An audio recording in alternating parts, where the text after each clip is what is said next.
Now, I hope you're sitting down because I'm about to blow your mind. Okay? You may or may not have already figured this out, but we've got a directrix that looks a little different than our other directrixes. Okay, anyway. The directrix, x equals -5. Well, what kind of equation is that? It's definitely not y equals -6 or y equals -4. It is, however, x equals -5. And if you've been paying attention, I've directed you to graph this by saying what axis does it cross and where does it cross. Well, it crosses the x-axis at -5. So if I go back 1, 2, 3, 4, 5, and I've seen people do this, they'll put a point here and just draw a line through it because they've just used to drawing lines this way. But it's not crossing the x-axis if you go this way. If the directrix is x equals -5, then we've got a directrix that's going vertical, baby. Okay, so now what? If we've got a directrix that's going vertical, that means that our parabola is going to be either curling away this way or that way. It's hard to see. Big hands there zooming in. So let's go to the focus, 1, 2. If I go over 1 and up 2, then now I've got a distance. Well, and that's the focus too. We've got a vertex. We've got to think about what these things mean and where they're at.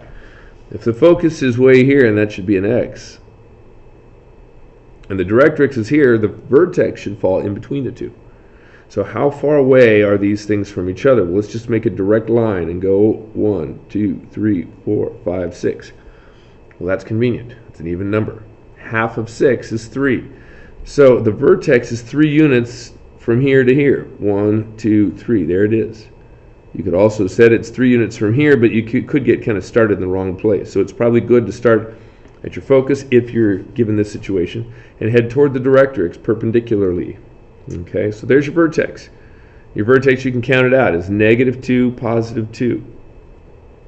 Okay, you can also say, well, I went back 3 from this point, which means you subtracted 3 from that. You'd get the same answer, but when you got the visual to work with, it's probably a good idea just to kind of fill things in and say, okay, well, where is that point? Okay, so we've got that. Now, the equation is basically established with one slight exception. Well, let's make sure we confirm P. P equals 3. We saw the total distance was 6. Half the distance from the vertex to the focus is 3. It's a +3. However, it's going sideways, so that's going to have an effect on things. Let me give you another equation that is an equation for a sideways or a horizontal parabola.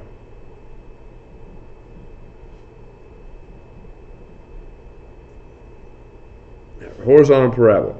A horizontal parabola is basically the same equation, but instead of y equals, it's going to be an x equals.